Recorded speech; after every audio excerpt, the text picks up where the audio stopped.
In every era, a few families rise beyond wealth, privilege and the ordinary limits of influence. They become architects of nations, markets, and modern life while their decisions ripple across continents.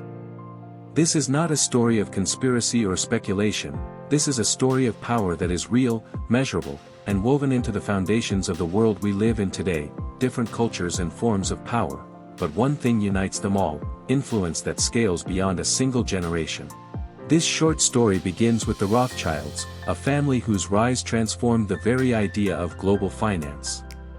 Mayer Amschel Rothschild started as a coin dealer in Frankfurt but built relationships with Europe's most powerful royal houses, understanding that information was more valuable than gold, so he sent each of his 5 sons to a different European capital, creating a financial network unlike anything the world had seen.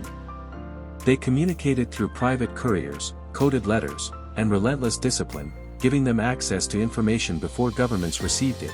The speed and coordination allowed the Rothschilds to fund wars, stabilize collapsing economies, and build railways that tied nations together. Their power didn't come from controlling countries, it came from understanding how money flowed between them. They pioneered international bonds, cross-border banking, and financial risk management systems that eventually became standard practice across the world. Their influence was built on precision, trust, and intergenerational planning, making them the backbone of European finance. Across the Atlantic, a dynasty was rising that was built on oil. John D. Rockefeller began as a bookkeeper, a man obsessed with order, numbers, and efficiency. When he founded Standard Oil in 1870, the oil industry was chaotic, messy, and unpredictable, so he built refineries that ran smoother than factories, purchased pipelines and infrastructure that cut transportation costs and squeezed inefficiency out of every step of production. At its peak, Standard Oil controlled roughly 90% of America's oil industry. That dominance wasn't accidental, it came from scale, innovation, and ruthless efficiency that redefined American capitalism. Even after the US government broke Standard Oil into 34 companies, the pieces didn't disappear, they became giants of their own. His wealth built universities, medical research centers, and public health institutions that changed the world. The Rockefeller Foundation funded breakthroughs in medicine, including major strides in vaccines, disease prevention, and scientific research. They helped modernize education, reshape urban development, and support global humanitarian programs.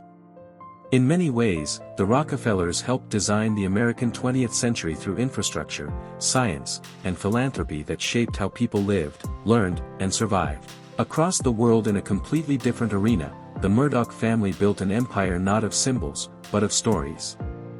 Starting with a single newspaper in Australia, Rupert Murdoch expanded into Britain, the United States, and beyond, creating a communication network that shaped how millions consume information. Through newspapers, television networks, and digital media brands, the Murdochs became one of the most influential families in modern communications. Their power is not measured in dollars alone, but in the narratives they amplify, the conversations they spark, and the sheer scale of their audience. For decades, Murdoch outlets have shaped entertainment, sports, culture, and news cycles across continents. In a world where information moves faster than truth, the Murdochs mastered the business of capturing attention, and once you control attention, you control the direction of the global conversation. Different forms of power that shaped the modern age, while some reshaped nations and others redefined economies, industries, culture, or the way information moves across the world. Each dynasty shows that power is never a single force, it is the blueprint of the modern world, constructed by families whose decisions still shape markets, governments, and societies today. This is the age of dynasties, and their stories are far from over.